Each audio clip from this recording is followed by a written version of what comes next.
So how do we build out? How do we successfully build ourselves out of a diet? We've pulled off 10, 20, 30, 40, 50 pounds of fat. Now what? What do? We can't stay in fat loss purgatory forever, right? Never.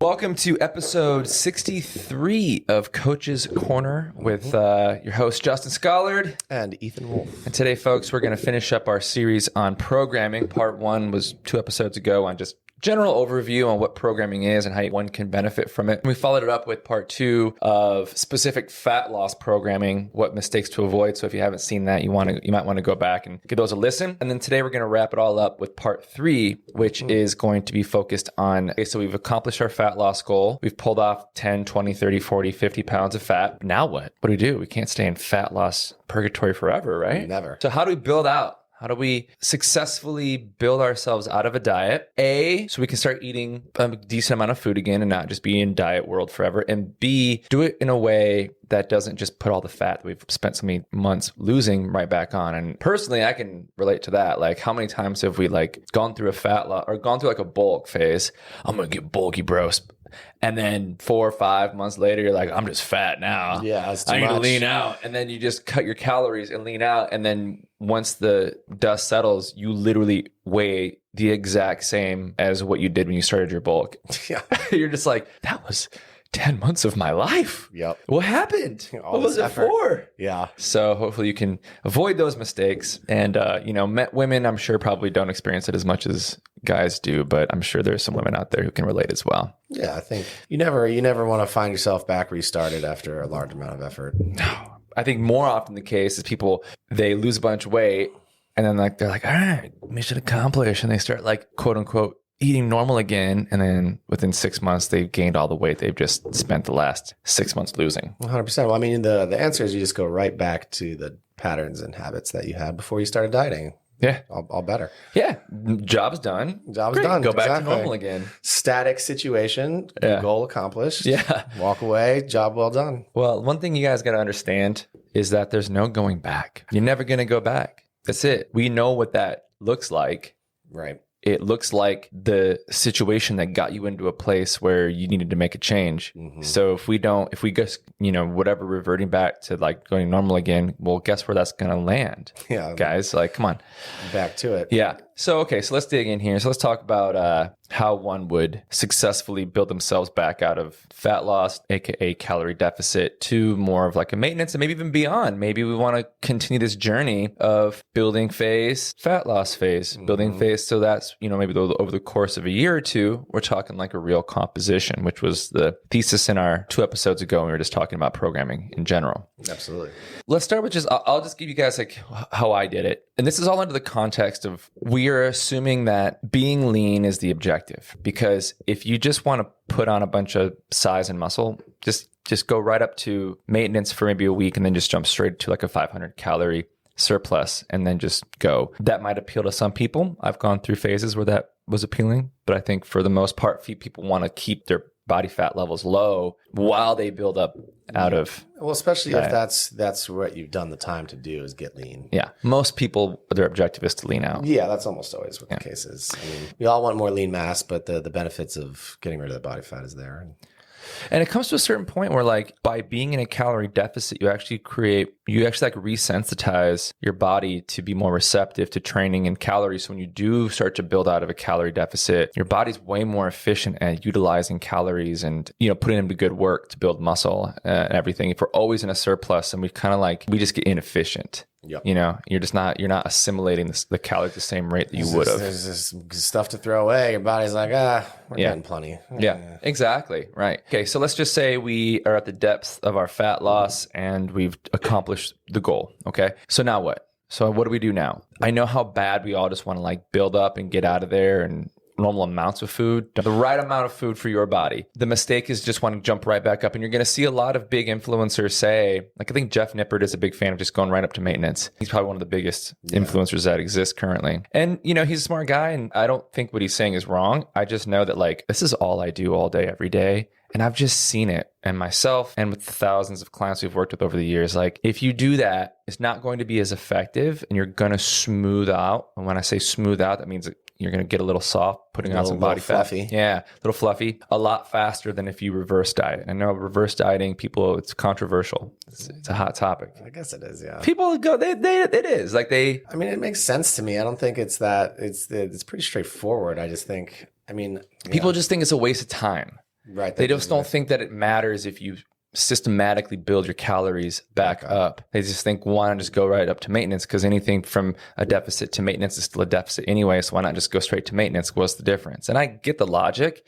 Right. Just telling you from my experience that you just stay leaner if you reverse diet. And so reverse dieting is essentially just building yourself systematically by increasing calories every week or two in relatively small amounts while monitoring your scale weight and progress photos along the way until you get up to a maintenance and then beyond. Yeah, I was going to say, that's a big thing. And so idea would be the slower the incremental addition of calories back from your deficit, the more your body can adjust to the increase in calories, adjust its metabolism, and kind of create a homeostasis around that new calorie amount so that there's not just like a sudden influx of calories compared to what it's used to. And therefore you kind of put on a little body fat along with, maybe some muscle or just in your existence. And so it might be 50 calories a week. That's pretty standard or typical, I think. Obviously the lower you go. But this obviously implies you're going to have to be measuring super detailed. I don't want to measure. I just want to Well, you've already done it. I just want to eat healthy, bro. And I think it's even up to I've heard 100 calories a week too. I think it just depends. Yeah, it depends on the person. How much deficit you're in, how big of a person Like if you're adding calories, you're not seeing any subsequent weight gain, then you could probably make bigger jumps. But it is so interesting to me just like looking at people's and we're under the assumption that people are accurate and they're consistent. If you're not accurate or consistent, then that's for step one or else nothing matters. Yeah. But it's just so interesting to me when I work with people and they're a good client and I'm seeing them every day measure their food out to the gram, hop on the scale every morning for their dry weight after they pee before food and water. They're really concise and consistent, and how even just a 50 calorie increase in that sort of fertile ground can generate a result. It's really interesting. You wouldn't think that it would, but it does. And I think it's universally agreed that the slower we lose weight, the less likely we are to lose muscle as we lose fat, right? So Correct, we talked about last week, if you put yourself in 1,000 calorie a day deficit, you'll lose weight, but you're going to lose a lot of muscle along with the fat. Yeah. And I think the opposite side is true as well, where that's the argument that I make around reverse dieting. If the objective is to stay lean, is that the slower we draw out your rebuild up to maintenance and beyond, the less likely you are to lose or to put on body fat. So It's the same, it's the equal opposite in a lot of ways. Yeah, it's in a certain sense, you're just not introducing larger currents to kind of move the system as a whole so much, and I think what's interesting also about reverse dieting is I think that while it's, creates a nuance and you got to be nitpicky about it and be patient, that over time, I think it has the ability to really raise your ceiling metabolically. It does. And allow you to consume way more calories in a long term without putting on substantial amounts of body fat. 100% agree with you. And so in a certain sense, it's kind of like the hack that would eventually give you way more food freedom, turning you into just let you have more lean mass, even though you're not putting on extra body fat, and therefore just let you eat more things, which eventually might come to a place where you're like, oh, I kind of have the ability to generally eat what I want. Without putting down a pint of ice cream, which is going to be 1,200 calories in a sitting, without, exceptions of crazy food dumps. Yeah. That, you could fundamentally have your cake and eat it too, because you have some room for a dessert. It really is delayed gratification. And you just hold it back. And then you get to this place where what I joke with my clients and say, it's a promised land. You've arrived, but the journey, it's a rite of passage where for me, for example, when I did it, the depth of my fat loss phase, I think I was eating 2,200 calories, 2,300 calories, which for me is very low. I mean, not dangerously low, but low, I was very hungry. And then we built up, I think at the end of it, I was at 32 or 3,300, but that was over the course of literally 6 months. Yeah. It was I was working with my own nutritionist at the time, and it was every caloric increase was only based off of whether my scale weight had dropped or not. Right. So we would introduce a caloric increase. So let's just say 50 or 60 calories, which is oftentimes what it would be, 15 more grams of carbohydrates. Yeah, it's just so ridiculous. Which is 60 calories. I mean, that's like, you got to be within like a 3 gram or less margin at that point. And listen, he made it clear to me, he's like, we only get to have this kind of fun because of how consistent and accurate you are. He's like, most people, we're just trying to get them to just like make their own food. He's, you know, and that's the spectrum that every nutritionist has to deal with their clients. Of course, yes. But anyway, so like, but whatever, it was an amazing experience for me. So we would go like, let's introduce 60 more calories. And then the next morning I'd hop on the scale. Maybe there would be like a minor fluctuation in weight, like a quarter pound up. So we would just hold. And the idea is he would see my weigh-ins each morning. And then maybe on like day 9, we would see a quarter pound drop. So not even like staying level. It would have to go back down. Yeah, it would be, and then we would go another 60. And then to your point, what it's doing is it's just raising my metabolic ceiling. Yep. Right? Or floor. Yeah. Because now it's like allowing for that adaptation. As small as that stimulus was, it was allowing for the adaptation to set forth. My body, created more sort of like a thermogenic effect from digestion, I guess, or whatever. Yeah. And then we would raise it again. And I'm not kidding you, dude. Like after 6 months, I'm at 3,200 calories, which is a lot of food. It's a fair amount of food, yeah. I'm like, but I'm 4 pounds heavier than what I was when my lowest, I was like 180. Then I got up to like 184. It's only 4 pounds, but I was just as lean as I was at 180. And so over the course of like literally a half a year, it was like 3 or 4 pounds of aggregate weight, but it was muscle. Yeah. It was just muscle. Yep. And I'm eating 3,200 calories a day with just as lean as I was eating 2,300 calories a day. So it takes discipline. It's not for everybody, but that is one way to successfully build. That's like the most, I think, detailed approach. For most folks, I think, like you said, just introducing, if you just went 50 calories a day or a week or 100 calories a week and, over the course of like 4 to 6 weeks until you just got up to maintenance, that's not a bad idea either. Yeah, I think it's just more realistic in a sense. I mean, that's a very detailed approach. That's working with the coach. Totally. That's you being dictatorship regimentedly strict. Mm-hmm. COVID, single. What else? Yeah, what else? What else are you gonna have do? This chicken and broccoli for every meal. It was awesome. Yeah, but I think exactly that, right? Because I think the reason that it allows for the caloric ceiling to rise is that as you approach maintenance and you're still training really hard, like you said, now there's this ability for your body to kind of prioritize muscle gain and lean mass. And so our lean mass produces the most caloric requirements out of our whole system. I mean, our brain does a lot. There's things, but fundamentally, the more lean mass you have, the more your metabolic rate goes up. Yep. It's the main source of heat. It's just doing all the things. It's like the little engines. And so, you hit maintenance and you're training really hard and you put on a little muscle. Now your metabolic rate goes up. Then you kind of match that incrementally. And you're basically, your body's allowed to, like you said earlier, like at a slower pace, but put on lean mass, which then raises your metabolic demand, which then allows you to match that. Yep. And you kind of just do these very small incremental stepping stones.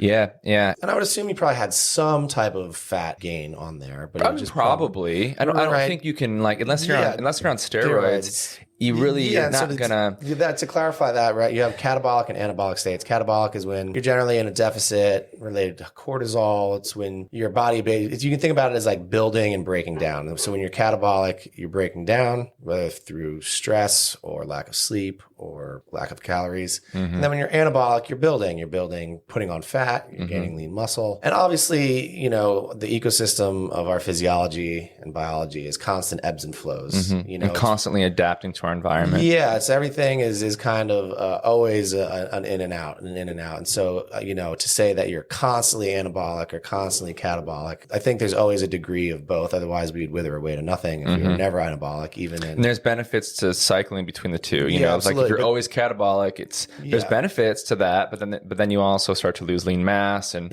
all that stuff. But the general idea is that you can't bulk or put on lean mass without gaining some type of fat. Totally, yeah, because you're just in a state of being anabolic, which is just building and putting things on, and generally is associated with a caloric surplus, which is like what most people do. Like people that want to get super giant will often go crazy anabolic, eat a lot of food, and then cut the fat off afterwards, and that's kind of the bodybuilder way, right? It's like pre competition, get as big as you can, and then slice off, expecting to lose some muscle. but hoping that where you end up, you'll have more muscle than when you Yeah. started. And you're just kind of different ways of playing the game. And so I think, the idea is to just make that state of being anabolic as efficient as possible and kind of directing there's always going to be a things. ratio. There's going to be It's a just- ratio. We can exactly. manipulate the ratio 100%. via training and nutrition. Yes, exactly. And so just like losing fat, like if we have high protein and Exactly. resistance training, we can manipulate the ratio of fat loss, or excuse me, of muscle loss. to lean mass in the catabolic in state. the catabolic state. And then the other side of that is like we incrementally reverse diet. I believe that we just improve the ratio of body fat accumulation during an anabolic phase. Exactly. And that's basically, I think, that the overview of it, the bird's eye view. Yeah. And just the more detailed and the more attention you pay, the more you can affect that ratio, which will eventually lead to you, by putting on so much more lean mass and not acquiring as much body fat, like Justin was saying, you get to maintain your leanness, and then that metabolic ceiling goes up the more lean mass you have. And then you kind of are one of those people that like looks jacked, looks crispy, and then gets to eat a lot of food, and kind of like all of the things are happening. Like, how much Like, do you how do do you have all so that? much muscle, and how are you so lean, and then how are you just like eating all the time? It's like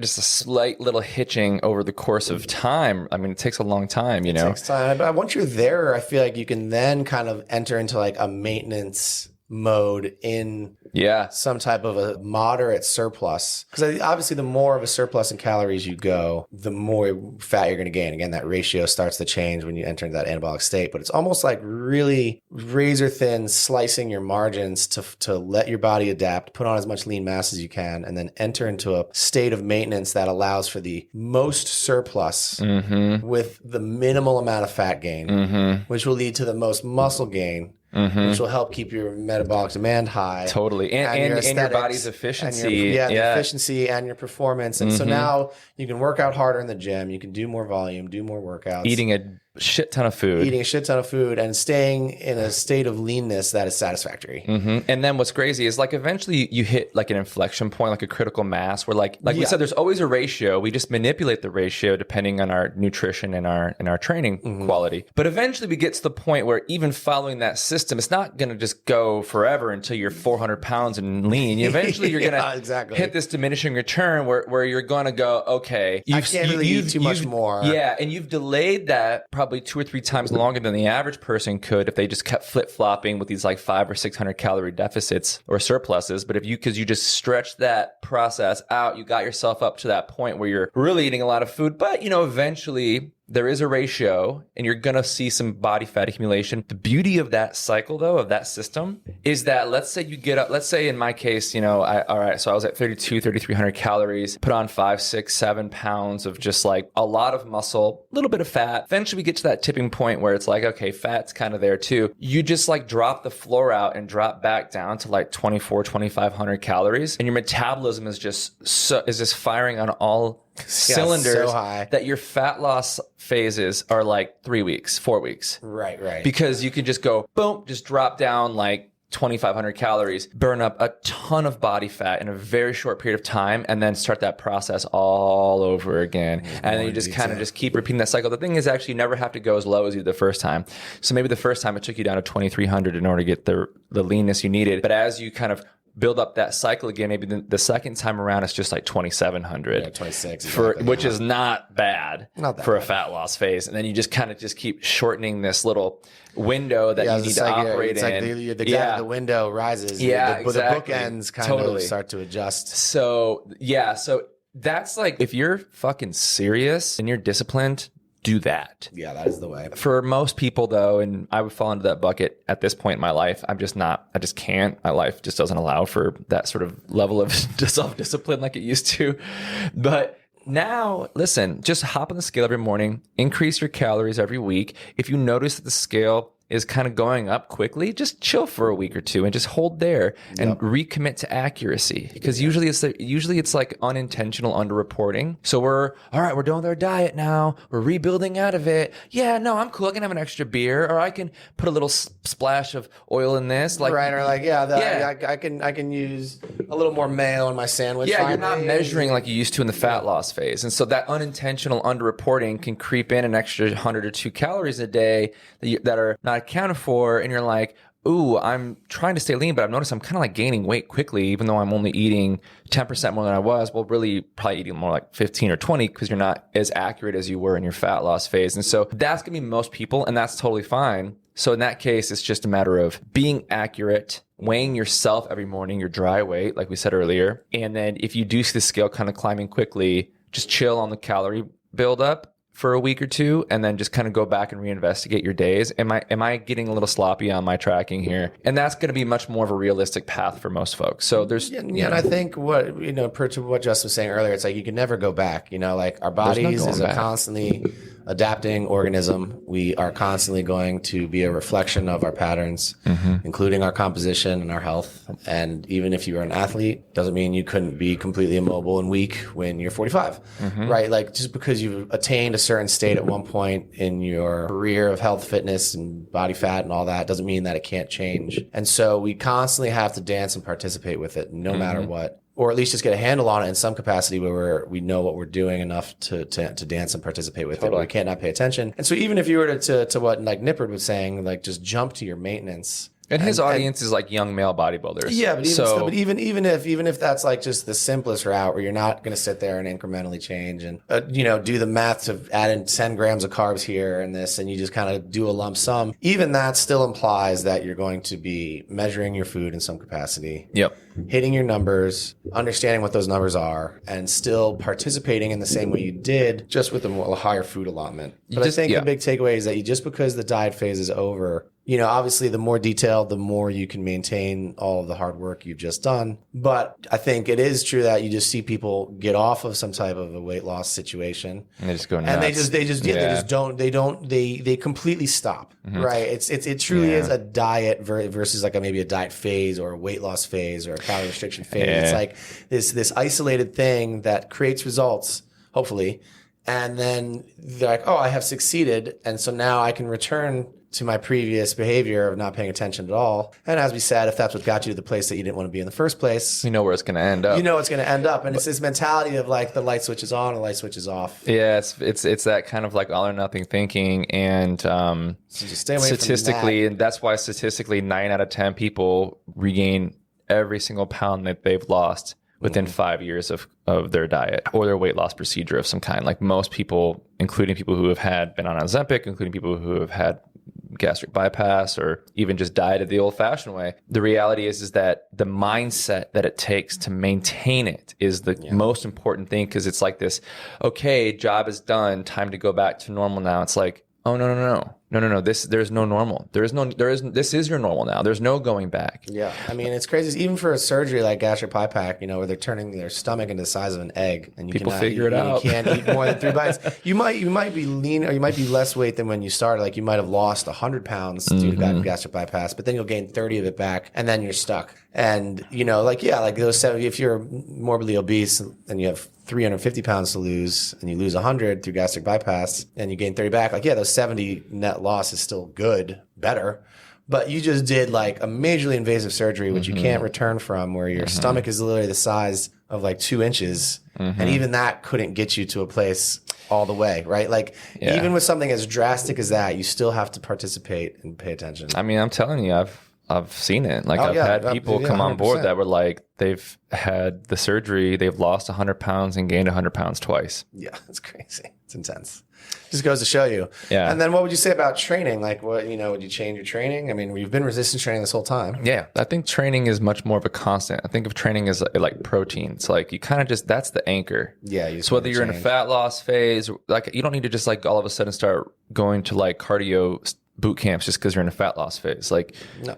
Do your training. Like, what do you like to do? And if you're listening to this show, you're probably like us and you like to lift weights. And maybe, like you don't have to like ramp it up just because you're in a fat loss phase. And when you're building out of a fat loss phase, you just keep the training the same. The progressive overload is relative to your strength levels. And when you're cutting calories in a fat loss phase, you might only be putting on, maybe by the end of a 6-week cycle, you only added 5 or 10 pounds for the whole 6 weeks. And you might have only added a couple of reps to your lifts because you're just in a fat loss. You're in a calorie deficit. Your body's just not as strong. I can't perform. But then you circle back to another 6-week progressive overload, but this time it's over the course of a rebuild phase. And from the beginning to the end of it, you've increased your calories by 400 or 500 and you've added 20 pounds to your lifts and you've added 2 or 3 reps to every set, you know? And so I think that that's always the anchor. And then you manipulate your carbs and fats depending on the goal, the objective. But one thing that I want to leave everybody with is that when I got my dog 8 years ago, I put him in training because he was getting aggressive. I got my dog 8 years ago. Old red. Old red. And I brought him to a trainer, and anybody who has dogs, who's had a dog trainer, knows that the first thing the trainer says to you is that I'm not here to train the dog, I'm here to train you.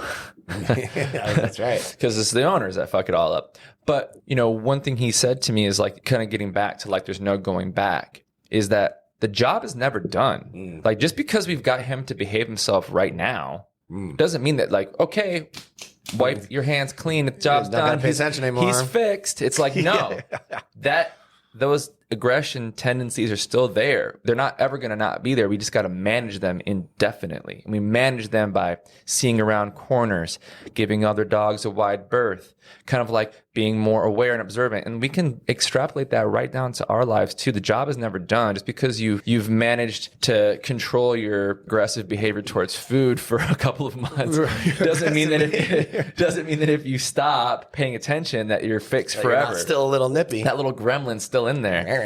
And he said to me, you know, one thing that I'll never forget is any animal, dogs, humans, whatever, any animal without structure reverts to their instincts, right? And what are our instincts telling us? Eat, sleep someplace right? warm. So if we don't have an alarm, we don't pay attention to our food, guess what? We're sinking down to the lowest common denominator of humankind. Right. And the so reptilian brainstem.